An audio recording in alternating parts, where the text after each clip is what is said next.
d'abord nous avons remercié Bino. Nous avons assisté pour le dimanche. Il a encore la lelo. Lobby, donc lelo tout ça déjà samedi. Lelo n'a pas 8 heures. On a encore il y a Yankee et que dimanche et Barokende na Congo. Le programme ya Congo, il a essayé de faire lobby na Poko. Lobby tout coûte na Awa na Poko, donc na Boutou. Comme corps et frère na Bisso, ils ont un territoire, il y a Europe dans les Afrique, tout coûte na Awa. Autres zanango ya solo la to solo li, ya partager ou bien comme là, tout le ce qui corps et qui dimanche, à partir il y a programme il y a Congo, on est informer Bino, lobby na Boutou. Ceux qui vont le tous là par contre d'accord, les bons vous sur la communauté besoin à Awa, voilà et vous dépendre la Congo pour les horaires na bande. Vraiment le plus on a ça veut proposer à la au moins au courant et la démarche de nos autres des cas. C'est tout.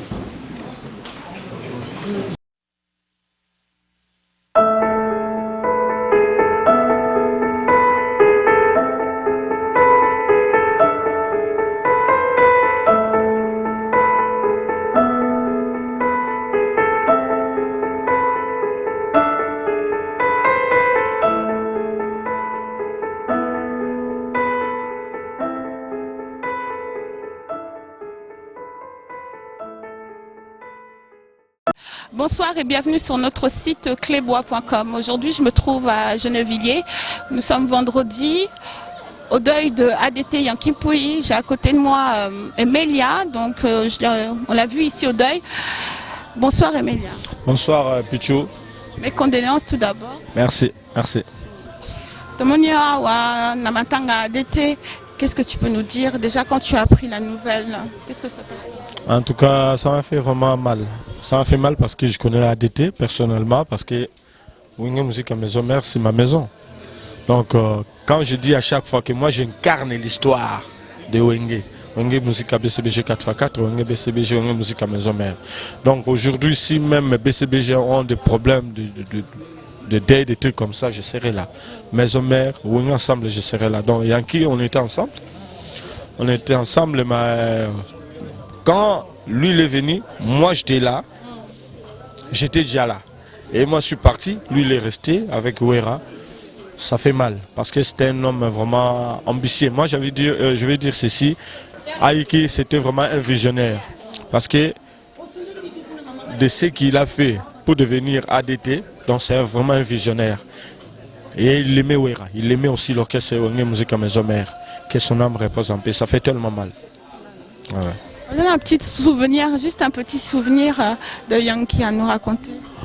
Ngai loga la retenir moko tangu Wenge Maison Mère bisonyosu ok c'est que une partie à groupe qui n'a qui mbokoni babenga ngoni ni Suède na tikala na Yankee poto s'organiser ba petit mususu o ba kotani ba Olivier ba Tade moi ba tebele pona ba café room ba monsieur belé na nyosu to zaki na bango na zaki a d'état za loi moi adjoint nga vraiment to zaki to se collaborer qui très bien me ferait souvenir ngai yango wana mais na makambo pe kande ya kama ba discussion quand on peut la longue Wenge Musique à Maison Mère moko moi ba tira ima pe alaki ozo pe oh a détenir nyo sola na boye et ça lagi nango là il faut dire la vérité mais c'était un homme bien et vraiment il aimait Ouera ngala lo bango azaki fou du roi na sens nini tant fou du roi les gens vont prendre ça dans le sens moro péjoratif to na sens moi mabe non pas dans le sens mabe mais alinga ki Ouera et puis alinga ki orchestre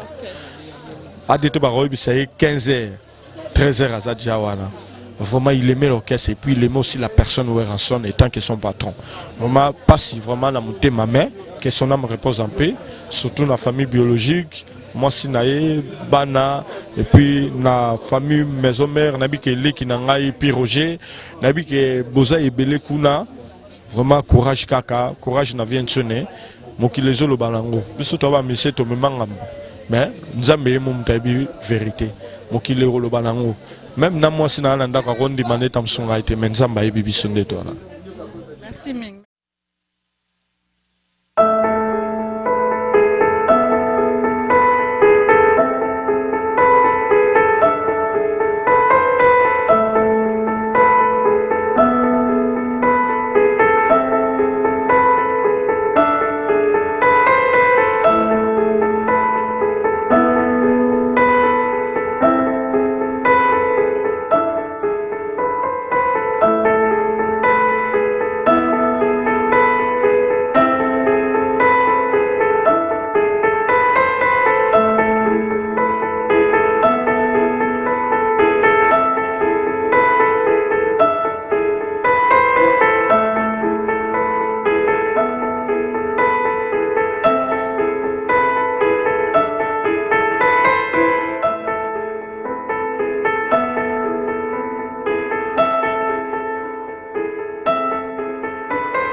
Bonsoir Yves, Yves Condé.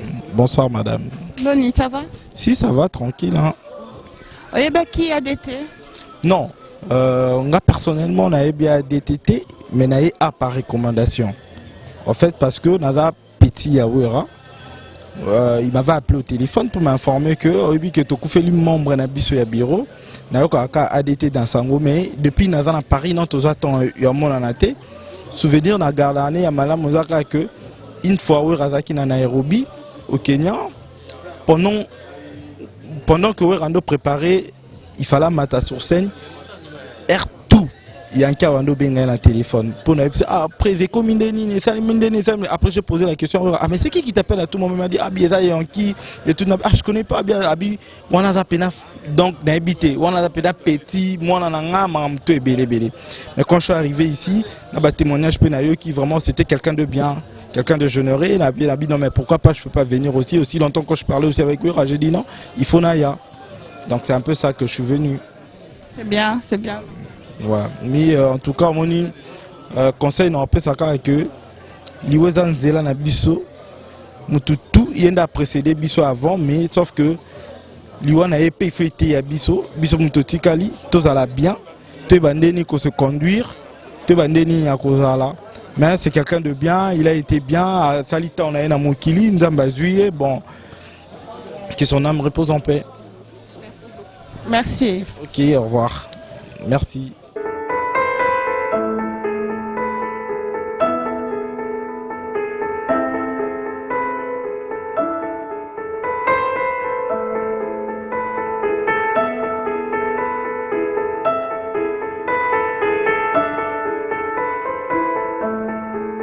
Nous sommes toujours devant la salle des obsèques de ADT Yankipuyi.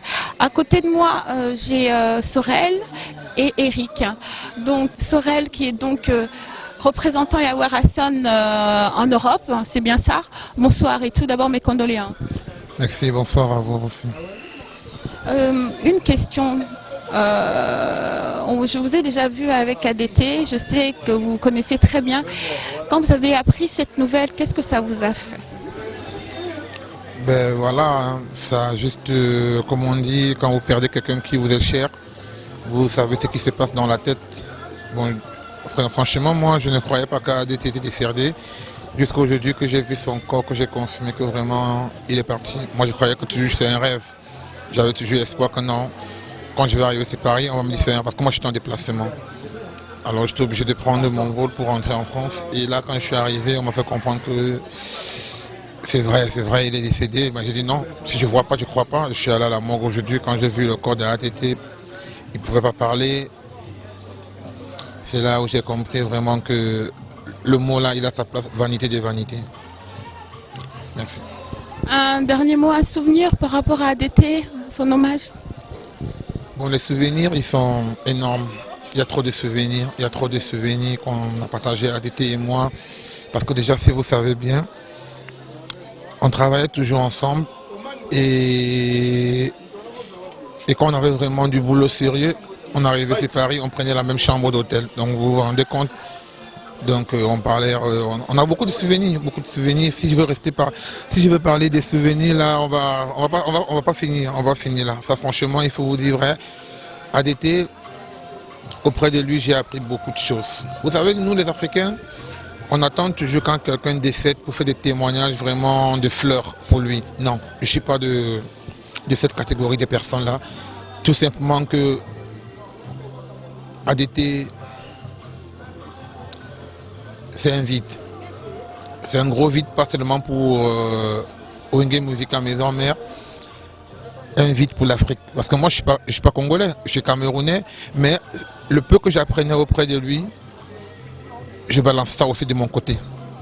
Et là, je pense que l'Afrique a perdu vraiment un très grand de la communication. L'Afrique a perdu un grand. Merci beaucoup. Eric Mamboumou, bonsoir. Mes condoléances aussi. Oui, merci Pichou Mangaya. Na sepel vraiment opesanga micro na mukwalelo. Eza vraiment pasi ya operdre mutumunelo wa Yankimpoyi. À chaque fois, on a 6 jours pour ça, une émission à Souka. On a vu bien, il y a qui peut être carré, en noir blanc. À son avis, Eric, il y a un petit Eric Souta, un vice-président, un Mukwa Bongo. Abi yoza mwana matete mais na monara image na zoango le roi bana mo bo le roi ba oti ba gombe biloko moko po côté sagesse fait tout sur côté bassage. Yanka ndo lo banangelo ko na 30 benga lisusu office présenté. Yanka ndo benga mukwa bongo ndeni lobi ndeni donc yanka ndo ke moni ba souvenir rebelle c'est pas yanki. Abi na ngai tozana mangaya mais mangaya ye pa na yo na c'est pour ça que mission le même jour. Après comment on a na réunion on a zaina ngo ya bana matete omoni yanki na roloba na kokoma penda musika mingi te kwa na so mona ba shasha dokolo bazali awa yanki pa na ngai omoni mutu azwa ko asa ko honorer yo alongo na place ba tono bengo vice président bi abengo mukwa bongo donc c'est-à-dire amone ba qualité mo bo quelque part o ngamo na ndeko sentir ngote kolela koloba oza na motema yanki atiki vide oyo poto zongi sango et ozala vraiment pasi et ezala vraiment pasi yanki ba ko sangisa bato so le toloba système ba groupe WhatsApp so le na maison mère ba orchestre bele ko na idée oyo yanki atia ya ba les fidèles les chanceliers les banzo nyo surtout ezali idée oyo pa yanki poyi donc moi lelo ba muso akufi ba malamu na ye.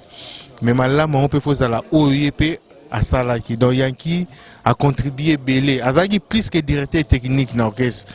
Tout objet technique, ça m'a embêté les instruments tout ça. Mais Yanki comment ça la plus que directeur marketing ya Wenge Musica Maison Mère. Azaki dans la promotion à Wenge Musica Maison Mère et Yanki fera ça double salaire.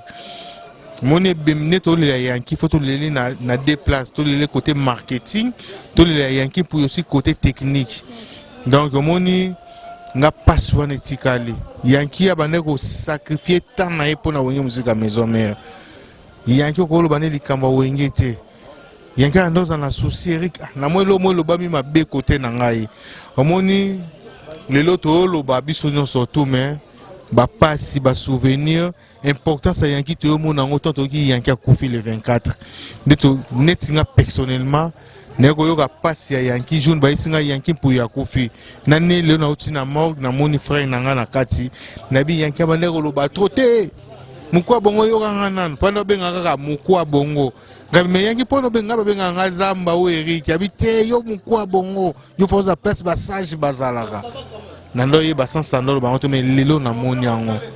Donc pour na yanki pour vraiment na baba ndeko nyonso tout o ba roya bazwa likola yanki bazala na ligne o yanki be ko sangisa ba fa nyonso to maison mère yanki be ko kabola te quoi donc vraiment pas ces amoute mama yo yebi yanki bande toujours makamba maison mère ando benga tous les chroniqueuses na ba o ya mabena ya malamu nyonso to bazala na ligne mo bien liboso maison mère donc vraiment molimo ndeko nanga epema na kimia yanki otiki vide makasi na kati ya Wenge Musica Maison Mère.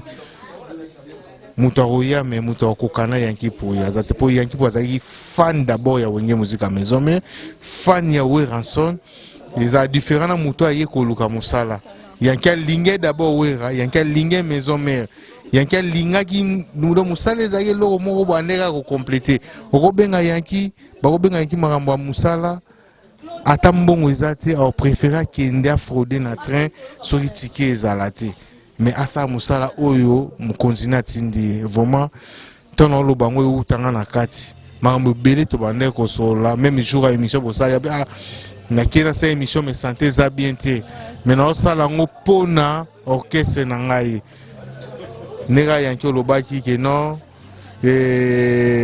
nzambe kaka biso nyoso tozali mutu aza mutu me nzambe kaka ande mutu aza moko eza conseil malamu otikali pa na ngai yanki na kolanda nzela wana mwasi camarade tout ça ça sert à rien oaza likolo ala mutu ayebi oyo nsosa mutanso me na osenga nzamba limbisa mabe nyonso to oyo yanki mpo yasali na mokili oyo ya se nga si s'agit na sala ata ba 150 so mpo nga na mutu abima ba 150 so mpo molimo ya ndeko na ngai nepema na kimia na osala yango kwa yanki otikali grave na motema na oloba ngo mpo na sentiment okufi te me oyo uti na kati eza opesanga bavaler oyo bisika mosusu nayoka yango te olakisa ngai grandeur oyo ya ngai kote mosusu okende mosusu abi non Eric yo kolinga babengako ba vice président te kolinga makambo ebele te yo oza sage ntango obenga yango ozobanga te yanki nalingi boye te anda olobanga eloko wana aberiki na nda oyoko trop yo na ndo tiosu na place ya vice président te na ndo tio place ya famille ya motema na ngai donc yanki eloko wana etikala na motema merci beaucoup ndeko na nga Pichuma ngai